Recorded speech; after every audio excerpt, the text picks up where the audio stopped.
Virus, ఇంజులు, కొత్త నిబంధనలో ఉన్న మరియమ్మ గారు, యేసుక్రీస్తు గారి తల్లి మరియమ్మ గారు, యూసఫ్ వాళ్ళ ఆవిడ.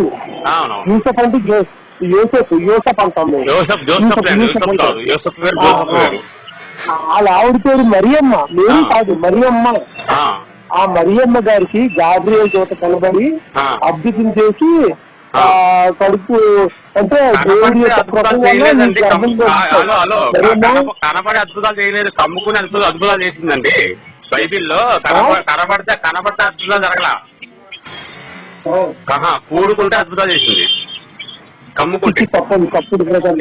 బైబిల్లో ఉంది కదా, బైబిల్లో ఉన్నది వేరు, మీరు ఖురాన్ లో ఉన్నది వేరు. ఖురాన్ లో ఉన్నది పట్టుకుని ఎట్లా? ఇప్పుడు ఖురాన్ లో ఏం రాస్తుందండి మీకు తెలుసా? వేరే కోసం ఏం రాసింది? గాలి ఊరితే కడుపు వచ్చిందని చెప్పేసి రాశారు. ఇప్పుడు బైబిల్ ఏం రాస్తుంది? పరిశుద్ధాత్మ కమ్ముకుంటే కడుపు వచ్చిందని చెప్పేసి రాశారు. దానికి సంబంధం లేదు. కమ్ముకుని మహిమ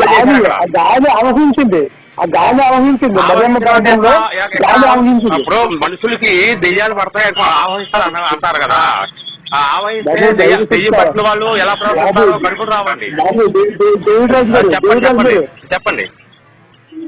మీరు బైబిల్ బాగా చదివితే బైబిల్ అలా విమర్శించారండి. బైబిల్ బాగా చదివారు కాబట్టి నేను మాట్లాడుతున్నాను. బైబిల్ చదవకుండా ఎందుకు ఉంటానండి? బైబిల్ చదవడం మీరే చెప్తారు. పాస్టర్ని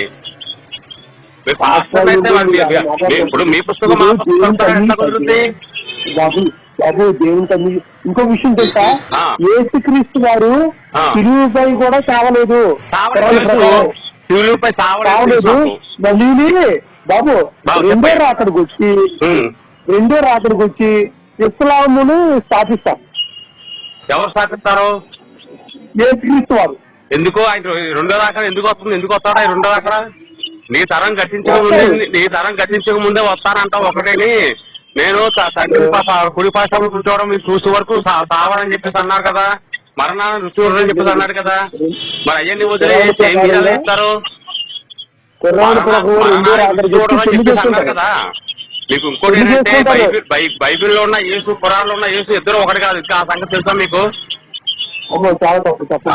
తప్పు ఎలాగా అవుతుంది? ఖురాన్ లో ఉన్న యేసు కేవలం మన పేరేంటి అల్లా దగ్గర దాసుడు మాత్రమే, సేవకుడు. అంటే ఆయన వచ్చింది ప్రవర్తగా వచ్చాడు.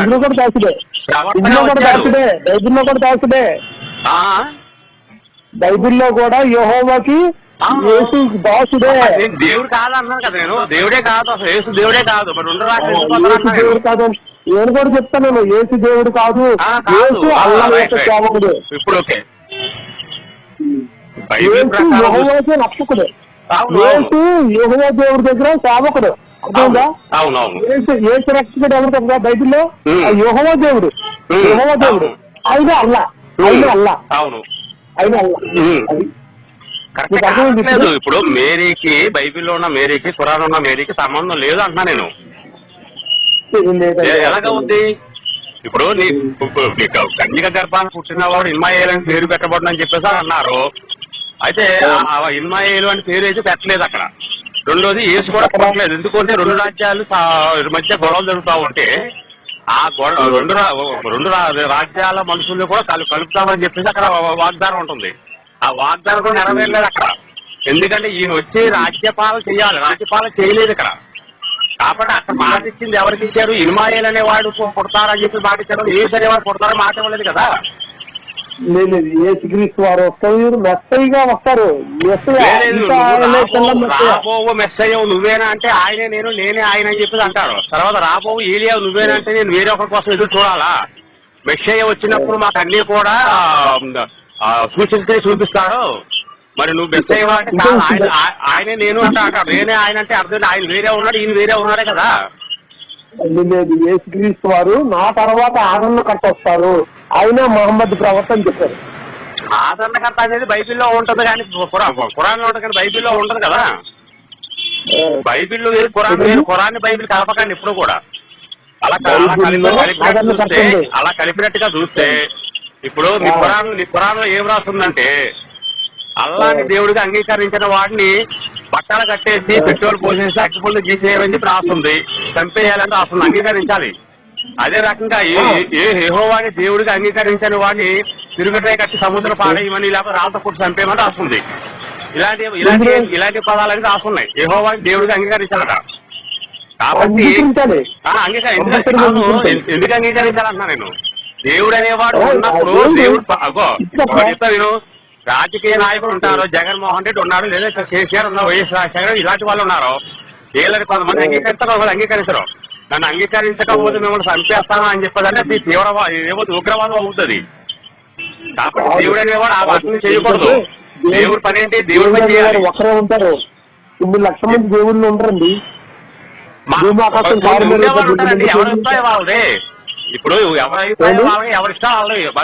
మనం ఎవరైనా చెప్పడానికి ఇప్పుడు మా సోదరుడు ఒక ఆయన ఫోన్ చేశాడు. ఆయన విశ్వాసం ఆయనకి, నా విశ్వాసం నాతో, నీ విశ్వాసం నీకు, మనం ముగ్గురు మాట్లాడుకుంటున్నాము. మన విశ్వాసాలను ఏంటంటే ఇప్పుడు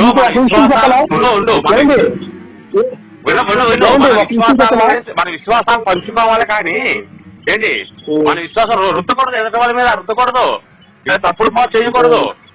మేరీకి బైబిల్ ఉన్న మేరీకి, ఖురాన్ ఉన్న మేరీకి సంబంధమే లేదు. మనం వాళ్ళ మీద మీరు వచ్చి మా మీద చెప్పలా? ఒక విషయం చెప్పాలా? 2 చెప్పు, ఇంకా ఒక విషయం చెప్పమంటారా? 2 చెప్పు, ఇంకా టైం ఉంది. ఏంటంటే ఇప్పుడు యేసుక్రీస్తు యూదుడా ముస్లిమా మీరు చెప్పండి. ఎవరు? యేసుక్రీస్తు యూదుడు, ముస్లిం కాదు. యూదుడు కాదు. యూదుడే. బైబిల్ ప్రకారం యూదుడే. బైబిల్ ప్రకారం కాదు. బైబిల్ ప్రకారం యూదుడు. బైబిల్ ప్రకారం మాట్లాడతా.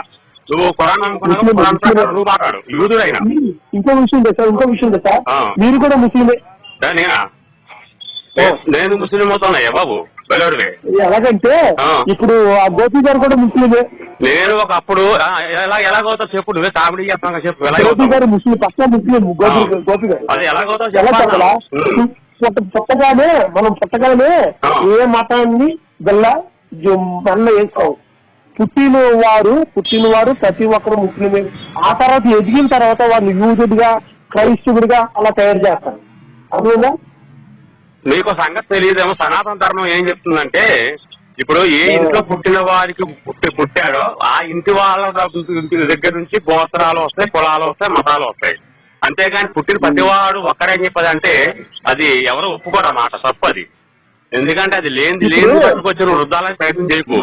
ఖురాన్ వచ్చి ఎన్ని వేల సంవత్సరాలు ఏం తెలుసా నీకు? ఖురాన్ వచ్చి 8,000 సంవత్సరాలు అయింది, బైబిల్ వచ్చి 8,000 సంవత్సరాలు అయింది, భగవద్గీత వచ్చి 8,000 సంవత్సరాలు అయింది. అంటే వాళ్ళ విశ్వాసాలు తప్పది ఈ కదా. విను వాళ్ళు తిడుతున్నారు అంటే ఎందుకు తిడతారు, ఇలా మాట తిడతారు, అవసరం కొడతారు కూడా.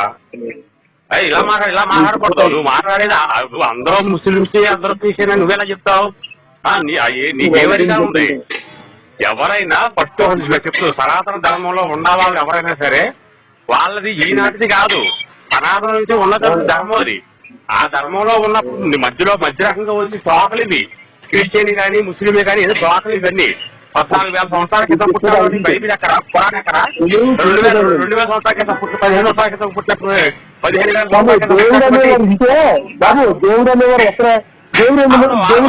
అవునండి. దేవుడు అనేవాడు వాళ్ళ ప్రకారం శ్రీకృష్ణ పరమాత్మ, రాముడు, ఇంకొకళ్ళు ఉంటారు. నువ్వు నీ లెక్క ప్రకారం అలా ఉంటాడు, నా లెక్క ప్రకారం ఇంకో వేస్తుంటాడు. అనుకున్నాక సేపు ఉంటాడు, అనుకున్నాక సేపు. అంతేగాని నువ్వేలాగంటావు? ఇప్పుడు నీ తండ్రి వేరు, నా తండ్రి వేరు. నీ తండ్రి నా తండ్రి ఒకరు కాదు. ఇప్పుడు అదే మాట నా తండ్రి నీ తండ్రి ఒకరంటే అది తేడా వచ్చేస్తుంది, తప్పది. ఇప్పుడు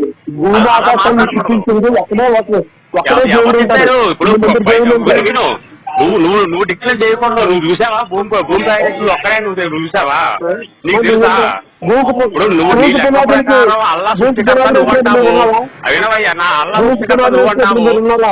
నువ్వున్నావు మరి. నువ్వేం చెప్తున్నావు? రాసుకున్న పుస్తకాలు అవన్నీ కూడా మన అన్ని కూడా రాసుకున్న పుస్తకాలు అవన్నీ అవన్నీ బైబిల్ ఇది అనుకుంటున్నావా నువ్వేమోనని? బైబిల్ గొప్పదనుకుంటున్నావా? బైబిల్ చదివాను కాబట్టి నాకు తెలుసా బైబిల్ గురించి. ఏంటంటే బతుకు తెరువు కోసం మేము బైబిల్ పట్టుకున్నాం బాబు. దశమ భాగాలు బాగా వస్తాయి, సంపాదించుకోవడానికి బాగుంది. మందు తాగినా కూడా ఎవరు అడగడం, ఎవరితో ఆడత కావాలన్నా కూడా తొందరగా వస్తుంది మాకు. మేము బైబిల్ పట్టుకున్నాం. అందుకు మాకు సంపాదన బాగుంది. ఉద్యోగం చేయక్కర్లేదు. నేను 2వ క్లాస్ చదువుకున్నాను. పేరు అయిపోయినా కూడా పర్లేదు, ఎందుకంటే నాకు ఉద్యోగం అక్కర్లేదు. మీరు ఇగో మానవులందరికీ మార్గదర్శి ఎవరు చెప్పరా? నువ్వు చెప్పు, ఎవరు నేను చెప్తాను. మానవులందరికీ మార్గదర్శి మహమ్మద్ ప్రవక్త. నువ్వెలా కట్టావు? అల్లా తర్వాత వచ్చాడు, అల్లా తర్వాత మహమ్మద్ ప్రవక్త అనేవాడు వచ్చాడు. కానీ మహమ్మద్ ప్రవక్త మానవాళికి ఆదర్శం చెప్పి ఎవరు అనరు, ఎవరు అనకూడదు కూడా మాట. ఏముంది ఇప్పుడు మహమ్మద్ ప్రవక్త ఏ ఉపదేశం చేశాడు? వేరే వేరే విగ్రహారాధకుల్ని వాళ్ళని వెళ్ళి దాడులు చేయటం, వాళ్ళని చంపేయటం, ఇది మహమ్మద్ ప్రవక్త చేసే పని. మహమ్మద్ ప్రవక్త అనేవాడు ఏదో చేయాలి అంటే వాడిని ఆదర్శంగా తీసుకోవాలని మంచి పనులు చేయాలా. మంచి పనులు ఏం చేశాడు చెప్పు, ఏం చేశాడు చెప్పు నాకు. మంచి పనులు నేను మంచి పనులు ఏం చేశాడు? ఒక 4 మంచి మాటలు చెప్పు, 4 మంచి మాటలు చెప్పు. పని చేద్దామా? ఇవన్నీ వద్దు కానీ ఖురాన్ ప్రకారం మాట్లాడుకుందాం. మరి ఎన్ని సురాలు ఉన్నాయో, ఎన్ని సురాలలో ఎన్ని దారుణాలు చేశారో, ఏం చేశారో అనేది మొత్తం మాట్లాడుకుందాం. మరి లైవ్ వస్తావా సాయంత్రం? లైవ్ వస్తావా సాయంత్రం? లైవ్ లో మాట్లాడుకుందాం. నీకు అన్ని సురాలు చూపిస్తాను. నీకు అన్ని కూడా నువ్వు చదవాలి. 231, 250 ఏవైతే ఉన్నాయో అన్ని నేను చూపిస్తాను నీకు. వాటి ప్రకారం అన్ని క్లియర్గా చదవాలి. ఏమీ తెలియకుండా ఖురాన్ గురించి నాకు తెలుసు కాబట్టి దగ్గర ఉన్నాయి, ఆధారాలు ఉన్నాయి, నా దగ్గర అన్నీ ఉన్నాయి. ఖురాన్ తెలుసు, బైబిల్ తెలుసు. బైబిల్ అనేది దౌర్జన్యం, రుబాబు, అది చండాలం తప్ప ఏముంది బైబిల్లో? బతుకు తెరుగు కోసం మేము ఒప్పుకున్నాం, బతుకు తెరుగు కోసం మేము నమ్ముకున్నాం తప్ప నాకేం ఉపయోగం లేదు బైబిల్ వల్ల. గారు ముస్లిం అయిపోతారు త్వరలో, ముస్లిం శుద్ధి చేస్తావా? శుద్ధి చేస్తానే నువ్వు శుద్ధి చేయాలి. దగ్గరికి శుద్ధి చేసి కలిపేసుకో, టోపీ పెట్టేసి. ఏం మాట్లాడతావు? మా మతాలు మొత్తం మనం అవసరమా? మనకి బతికేదే మనకి, నాకు అర్థం కాదు. మంచిగా బతకలేమా? దేవుడు అనేవాడు నమ్మకం పెట్టుకోవాలి, నమ్మకం పెట్టుకోకూడదు. ఒక మంచి ముస్లిం గా తయారు చేస్తాం. ఇంటికి వెళ్ళు, మంచి పనులనే కత్తిస్తూ శుద్ధి చేయి ఆయనకి. ఆయన శుద్ధి చేసుకోవాలి. ఆయనకి ఆనందంగా ఎవరు చేసే వాళ్ళు లేరు, వెళ్ళి చెయ్యి. తెలిసి కలిపేసుకో. మీరు కలిపేసుకుంటావా? పాప మతాలు మార్చేస్తారా? ఇటు పక్కే మేము మార్చేస్తాం, పక్క మీరు మార్చారంటే ఈ దేశాన్ని నాశనం చేస్తాం. మీకు సంగతి తెలుసా? హిందువులు ఉన్నంత కాలం మన ఆకులు సాగుతాయి. హిందువులు ఎప్పుడైతే ఈ మతాల్లోకి మారి దేశాన్ని అన్ని మతాలు మారిపోయారో అప్పుడు మన సంకటానికి పోతాం. మనం హిందువులు ఉన్నారు ఆ సంగతి తెలియదు. ఈ ఇండియాని ఒక ముస్లిం రాజ్యంగా తయారు చేద్దాం. బొక్క అవుద్ది ముస్లిం రాజుగా. నువ్వు పగడకల్లా కనుక నువ్వు నీలాంటి వాళ్ళు ఎంతో మంది వచ్చారు. ఎవరో ఔరంగజేబు బొక్కల జేబు ఎవరో వచ్చాడు, ఏం తీకాడు? ఆ గుళ్ళు ఈ గుళ్ళు కూడగొట్టుకున్నాను. ఇప్పుడు ఆ గుళ్ళన్నీ కట్టుకుంటున్నారు, మళ్ళీ ఓపెన్ చేసుకుంటున్నారు. తీరుదారేంటి వచ్చు? మాటలు మాట్లాడుకోరు. మత పిచ్చి అంటే ఇదే. అదే మత పిచ్చి ఎందుకే? నీకు నాకు అర్థం కాదు. మనిషిగా బతకలేవా? నీ వయసు ఎంత? నీ వయసు ఎంతయా? నీ వయసు ఎంత? ఇదే ఖురాన్ చెప్పిన భగవద్గీత ఏది చెప్పినా కూడా మంచి చెప్పాలి 10 మందికి. ముస్లింలు మార్చేస్తావు, ఎంతమంది మార్చేస్తావు నువ్వు? ఖురాన్ గురించి చెప్తాను, మంచి చెప్తాను. ఖురాన్ మంచి చెప్తావు కానీ మంచి లేదు అందులో. నువ్వు చెప్పడం మంచి చెప్తావు, మంచి చెప్పడం దాంట్లో మంచి లేదు. బైబిల్లో మంచి లేదు. బైబిల్లో తల్లి కూతుళ్ళ దగ్గర కొడుకున్న తండ్రి ఉన్నాడు, తల్లి దగ్గర కొడుకున్న కొడుకున్నాడు. బైబిల్లో ఏది ఉందని మంచి చెప్పు నాకు. బైబిల్ గురించి మంచి చెప్పడానికి నేను చెప్పడం మంచి లేదు అక్కడ బైబిల్లో. ఖురాన్ లో కూడా మంచి లేదు. ఈ ఖురాన్ లో ఏ సురాలైనా తీసుకో, అన్ని ఏ సురాలైనా చూసుకో కావాలి. దానికి దాదాపు చాలా కుదుతాను నీకు. అల్లాని దేవుడికి అంగీకరించాలి అని ఖచ్చితంగా చెప్తాను. అల్లా దేవుడికి అంగీకరించకపోతే వాడిని చంపేమని చెప్పి అంటున్నాడు. ఇదా దేవుడు చేసే పని. భగవద్గీత చదివావా? నేను భగవద్గీత కూడా చదివాను. భగవద్గీత ఒక మంచి ముస్లిం గా తయారు చేస్తాం. ఇంటికి వెళ్ళు, మంచి పనులనే కత్తిస్తూ శుద్ధి చేయి ఆయనకి.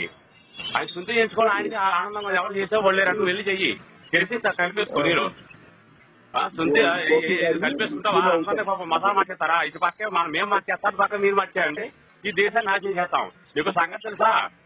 హిందువులు ఉన్నంత కాలం మన ఆకులు సాగుతాయి. హిందువులు ఎప్పుడైతే ఈ మతాల్లోకి మారి దేశాన్ని అన్ని మతాలు మారిపోయారో అప్పుడు మన సంకటానికి పోతాం. మనం హిందువులు ఉన్నారు కాబట్టి ఆ సంగతి తెలియదు. ఈ ఇండియాని ఒక ముస్లిం రాజ్యంగా తయారు చేద్దాం. బొక్క అవుద్ది ముస్లిం రాజుగా. నువ్వు పగడకల్లా కనుక నువ్వు నీలాంటి వాళ్ళు ఎంతో మంది వచ్చారు. ఎవరో ఔరంగజేబు బొక్కల జేబు ఎవరో వచ్చాడు, ఏం తీకాడు, ఆ గుళ్ళు ఈ గుళ్ళు కూడగొట్టుకున్నారు. ఇప్పుడు ఆ గుళ్ళన్నీ కట్టుకుంటున్నారు, మళ్ళీ ఓపెన్ చేసుకుంటున్నారు. ఏమైనా తీరుతారేంటి వచ్చు? అయ్యి పిచ్చి మాటలు మాట్లాడుకోరు. మత పిచ్చి అంటే ఇదే. అదే మత పిచ్చి ఎందుకే నీకు? నాకు అర్థం కాదు. మనిషిగా బతకలేవా? నీ వయసు ఎంత? నీ వయసు ఎంతయ్యా? నీ వయసు ఎంత? ఇదే ఖురాన్ చెప్పిన భగవద్గీత ఏది చెప్పినా కూడా మంచి చెప్పాలి 10 మందికి. ముస్లింలు మార్చేస్తావు, ఎంతమంది మార్చేస్తావు నువ్వు? మంచిగా ఖురాన్ గురించి